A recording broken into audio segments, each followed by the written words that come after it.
What's up, guys? Shane here with Beast Barbell alongside Sam the Beast. What's up, guys?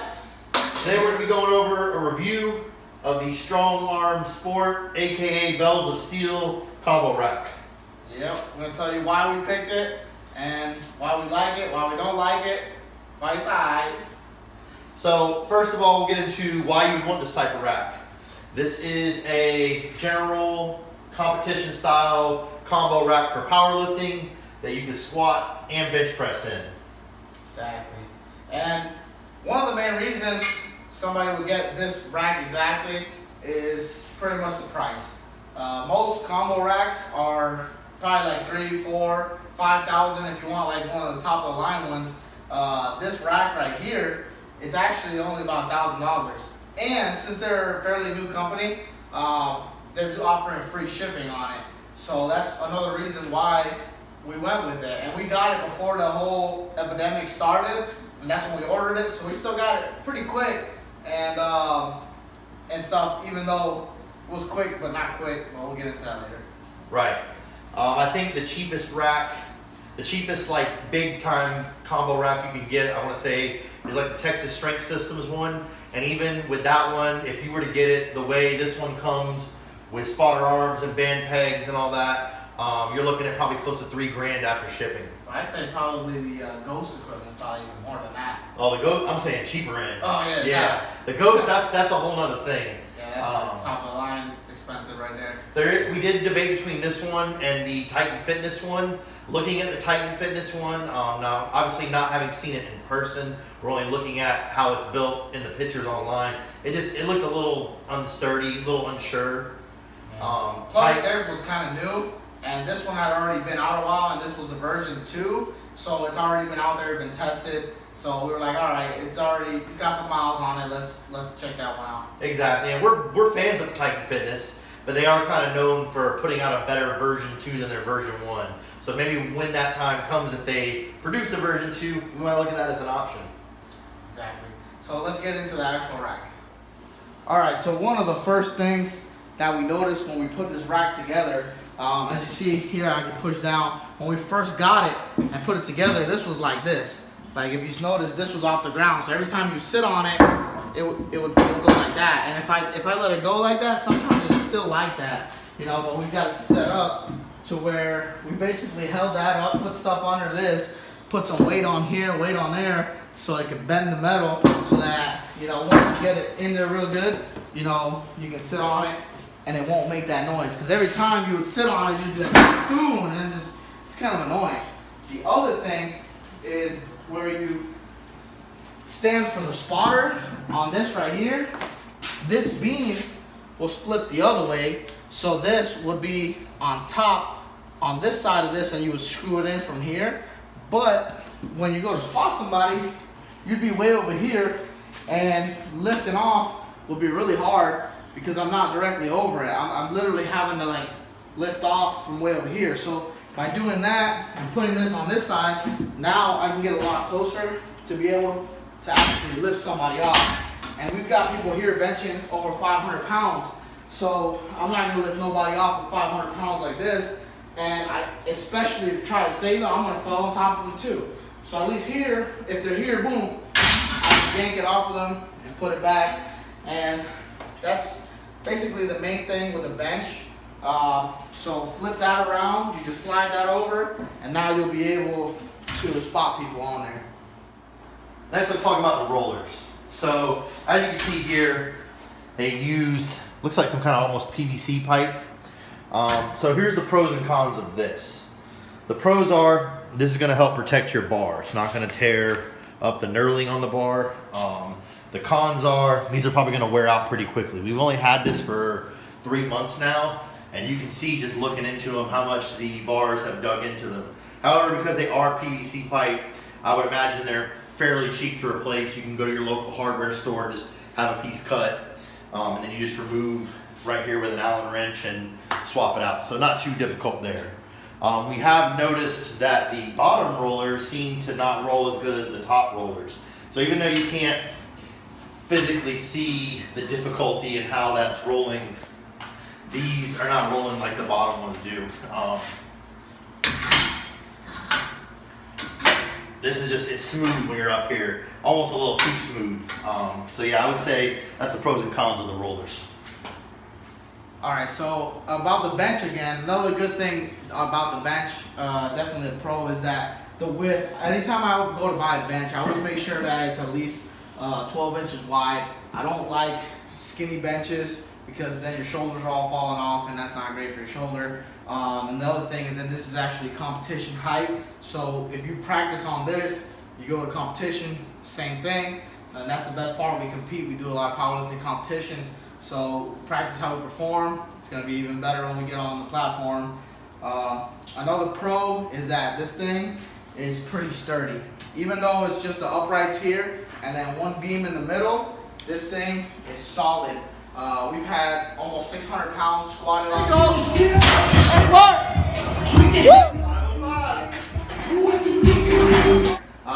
like I said, we've had over 500 pounds benched here.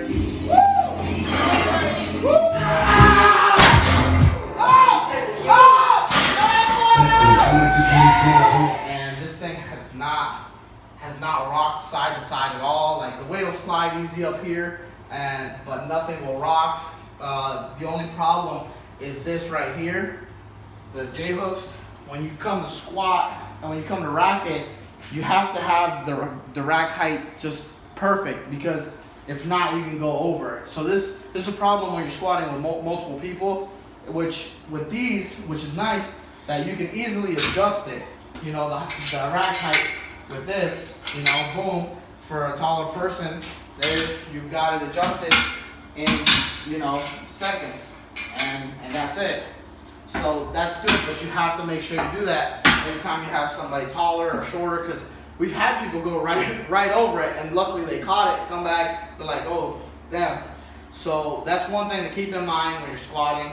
Another thing is, if you look over here, I do like that it does have numbers on it. That was one reason too we didn't go with the Titan rack, is because they had no numbers at all. It is a little confusing sometimes because it skips a hole, it just goes from 1, 3, 5.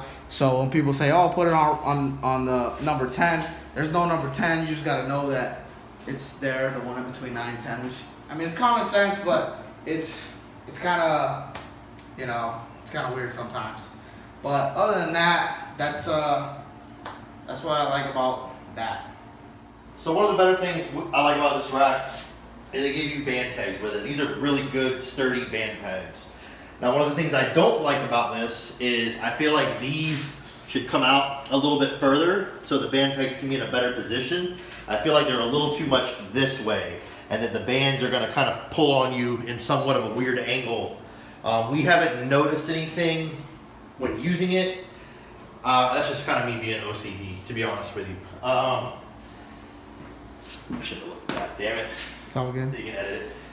Secondly, there's no in position like on a lot of other racks. So when I say in position, if you look at like the Rogue combo rack or the Ghost or the Texas Strength System ones, usually right down here, these are able to rotate in. And that's going to be for your bigger guys that want to squat with a wider grip. So here, if you were a heavyweight who squatted all the way out wide, you wouldn't be able to grip the bar here like you normally would due to not having that position. So with those racks, these almost kind of come in so you can do that. However, this rack does not have that feature. Another thing too that we added is when you would slam the weight on here, this would hit back to the metal and it would be really loud. So we added those right there. Some furniture sliders we got from Walmart. They just stick on there, and that helped a lot. So I do like that this rack has the spotter arms. Especially me, I've dropped like 330 pounds on my chest from the top, and that hurt a lot. And I did that on like a Rogue rack that didn't have spotter arms. So I bought them for it right after I did that. So I do like that this has the spotter arms. And these are actually pretty thick. It says that it's only for bench. We've had somebody squatting, they dropped almost 300 pounds on it, and it was still pretty sturdy. So they still go up pretty high. So if you're squatting, you know, that's pretty high right there. That's about where you would feel squat, depending on the height of the person, of course. So I do like that it has a spotter there. The only thing is, if you put them from the outside, people tend to lay plates around on it, and we kind of already broke this one from laying a plate on the outside. So I just put it on from the inside, because if not, you'll smack it with the plate. We don't usually keep the band pegs on there all the time, because walking by you can trip on them and whatnot. They come out really easily though too. The other thing is, it is nice that it has the weight rack right here, so you can put plates on it. We just have these plates right here. We don't really use these plates. We just have them here for extra weight, so that before, when we first got it, we didn't want it sliding back a lot. So we put more weight. We have more weight than that on it. And even then, when you smack, you know, 300, 400, 500 pounds back on the bench, it makes it slide back every single time. And you can't have it too close to the wall, because then you can't adjust the weight. And every time it moves back, boom, it would get too close and it would hit, so we couldn't adjust it. So you kind of have to bolt it down into the ground if you're trying to have it somewhere that you can't have it sliding back, or you don't have something stopping it from sliding back. So we did that, and I only bolted the back ones in. I didn't think I needed the front ones, and so far it's been fine. When you smack the weight against it, sometimes the front will lift off a little bit, but that hasn't affected anything. And so far, that's been good. So now we've gone over all the pros and cons of this rack. All in all, I would recommend this rack. Oh yeah, one thing though that I did notice, especially happened to us, like these metal pieces here and some of the bolts and stuff that are supposed to come with the rack, they didn't come with it. And I sent them a picture of exactly what I needed. I told them, hey, it's missing these parts and I need it for the rack. So it took them about a week or so, and they sent the parts, but they only sent half the parts. So then I had to take a picture, like, look, you forgot this part, I still also need this part. And then they took like 2 weeks to send those parts. So it was kind of frustrating getting it and not being able to use the actual arms to adjust the weight for like the first 3 weeks of having this rack. Other than that, it's really easy to put together. It's literally only 4 bolts basically, and then, you know, a couple here, and that's about it. So all in all, I would definitely recommend it. I would just do those minor adjustments that we did, especially turning that around so the bench moves further forward. You know. Other than that, how do you like it? I mean, I've loved it so far. It's been awesome to train in a rack that simulates what you're going to be using in a competition, which I think would be pretty much anyone's reason for purchasing this type of rack. And for the price, you really can't beat it. Exactly. But later on, we'll probably end up getting a higher quality rack, especially one that moves in. But for now, this rack has done great, and we probably put about 1 million pounds of volume through this rack, and it's not as beat up as you would think, you know, slamming 500 pounds on it every week. Yep, so that's pretty much it. Yeah. So if you like this review, like, subscribe, check us out. We'll be doing more reviews for other things. Peace barbell out. Let us know in the comments too if there's anything else you want us to review. Exactly. Peace.